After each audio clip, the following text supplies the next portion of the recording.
Está aqui com as notícias do Cabuloso é Rafael Silveira, produtor. Tudo bem, Rafa? Tudo bem, CJ? Beleza. Bom dia a todos que nos acompanham. Ontem a gente teve o sorteio também da Sul-Americana, ela é lá em Luque, no Paraguai. O Cruzeiro ficou no grupo B com a Universidade Católica do Equador, o Alianza FC da Colômbia e o União La Calera do Chile. Dando uma pinceladinha aqui sobre as três equipes que o Cruzeiro enfrenta nessa fase de grupo. A Universidade Católica do Equador manda seus jogos lá na capital equatoriana, em Quito. Lá a gente tem esse problema da altitude, são 2.850 metros acima do nível do mar. A Universidade Católica hoje ela é a terceira no campeonato equatoriano e marcando 7 pontos. A gente falando um pouquinho aqui do Alianza. O Alianza é um time refundado há pouco mais de 2 meses. Ele se chamava Alianza Petroleira e acabou se mudando de cidade. Foi para a cidade de La Patio. O Alianza é o 16º no campeonato colombiano. Tá bem. O Alianza é o Boa, né, gente? Tá bem. Que era em Tuiutaba e foi para Varginha e virou mais Boa. Ou menos. Entendi. Isso, mais ou menos Tá bom, esse detalhe. tá bom, time bom, pô. O Alianza, ele tem um ponto que no playoff dessa Sul-Americana, ele acabou eliminando o América de Cali, vice-campeão da Libertadores em 1987, que é um clube tradicional da Colômbia.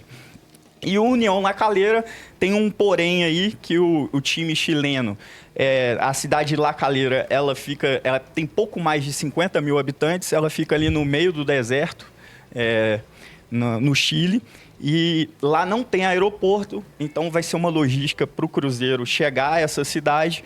A questão também do gramado, o gramado é um gramado sintético, inclusive o Flamengo enfrentou o La Calera em 2021 e acabou empatando em 2-2 essa partida, então o joguinho lá não é fácil. O calendário, o Cruzeiro tem a Universidade Católica estreia, né, na semana dos dias 2 e 4, ali entre a final do Mineiro, como os meninos já falaram, e tem a questão de fechar o grupo. O Cruzeiro tem 2 jogos em casa, fechando a participação na Sul-Americana. Aí, trazendo aqui para o cenário estadual, o Cruzeiro solicitou à Federação Mineira a questão do árbitro de fora do estado para as finais. A federação vai fazer um sorteio aí nos próximos dias para ver essa definição da arbitragem.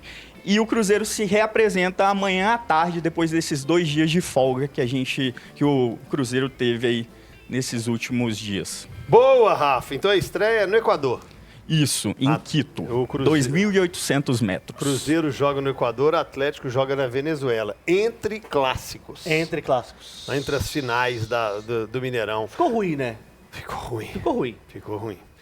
E lembrando que só para o torcedor aqui, completando aí a informação do Rafa, a Copa Sul-Americana, gente, cada equipe faz 6 jogos, aí tudo bem, você já está acostumado, mas só para lembrar que os primeiros colocados de cada grupo avançam diretamente para as oitavas de final e as equipes que ficam em segundo lugar na chave disputam um mata-mata contra os terceiros colocados da Libertadores, né? Fase de grupo também começa na primeira semana de abril. É isso? Tem mais algo? Não, só isso. A régua? Só isso por enquanto. Muito obrigado, meu garoto, grande Rafa Silveira com as informações. Uma vaga e meia, né? Uma vaga e meia. Faz sentido. Tem um playoff a mais. Aí tem um playoff aí de 32 avos de final antes das oitavas de final, caso precise, né? O Rafa falou bem aí dos adversários, etc. São sósias, né? Não é o Alianza Lima e nem a Universidade Católica tradicional, né? Finalista da Copa Libertadores, perdeu pro São Paulo. Sósia, né? Sósia é maravilhoso. Não é? Não, mas pro torcedor é legal falar isso. Quando fala Universidade Católica, você já pensa no Chile. Quando fala no Aliança, já pensa no Alianza Lima. Que são os mais tradicionais nas competições, competições sul-americanas. São os que não tem tradição, no caso, né? O jogo contra a Universidade Católica é preocupante por conta, principalmente, do foco. Tá falando aqui, a gente falou já, entre as 2 finais do campeonato estadual e, obviamente, por conta de altitude. 3.000 metros não é brincadeira, apesar de que não é La Paz, que tem 3.600 metros, e não é Potosí, que tem 4.000, por exemplo, e teremos equipes jogando a essa altitude. Então não é um bicho de 7 cabeças encarar uma altitude igual em Quito, né? É um time qualificado, tem uma história recente interessante no futebol sul-americano, mas é uma equipe ainda que não tem a tradição, por exemplo, de um Emelec, de um Barcelona, de um Independiente del Valle, de um El Nacional, por exemplo, né? Uma equipe mais mediana do futebol equatoriano. O Calera, União La Calera, o Rafa cita a questão da logística, mas é uma logística que parece difícil, mas não é tanto, né? Porque você pode parar, por exemplo, em Vinha del Mar, que é mais ou menos próximo. Então, o grande desafio desse jogo, na minha opinião, é a grama sintética. Porque a grama sintética do estádio lá do La Calera não é a grama sintética que a gente vê no Allianz, não, tá? Ou que a gente vai ver no Pacaembu, que a gente vê no Newton Santos. No Allianz não pode comparar agora, não, tá? Não, pois é, mas é o que a gente já viu, normal, tá? Né? Perdão, normal. que a gente já viu, né? É uma grama sintética um pouco mais dura, né? Então, é um ponto a se falar depois, quando o Cruzeiro estiver para fazer esse jogo, né? E o Alianza, cara, é um time quase sem tradição no futebol colombiano, né? É um time que como o Rafa falou, tá mal nesse início de campeonato colombiano. A gente tem 4 ou 5 rodadas só do colombiano, mas é um time extremamente modesto, assim, né? Então, é um grupo... No campeonato colombiano esse ano já são 12 rodadas. 12? Sim. Perdão. Então, gente, assim, falando a bem real com os senhores... Ficou bom. Ficou excelente. Ficou bom, Gris, pro Cruzeiro? Tem 12 pontos em 12 jogos. A Sul-Americana é um torneio de nível técnico muito baixo na primeira fase, né? Muito baixo. A gente tá pegando, por exemplo, o Alianza, que vai ser adversário do Cruzeiro, ele foi 8º colocado no último campeonato colombiano. Ele se classificou como 8º colocado no último campeonato colombiano.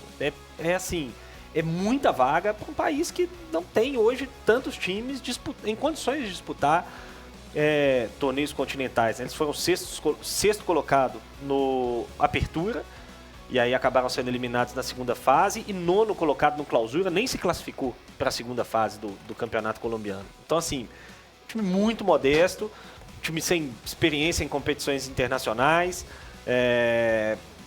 tende a ser um adversário tranquilo para o Cruzeiro, tanto aqui quanto lá. É uma questão logística um pouco mais difícil também, né, que não apesar de ser Colômbia, distante. Eu falei do Atlético pegando, balizando como as viagens de carro, só para a gente ter uma noção. O Atlético são 11.437 quilômetros, o Cruzeiro viaja 17.512 quilômetros, é quase o dobro do Atlético nessa primeira fase, considerando viagem de carro. Repito mais uma vez, não é exatamente o que vai acontecer nas viagens de avião.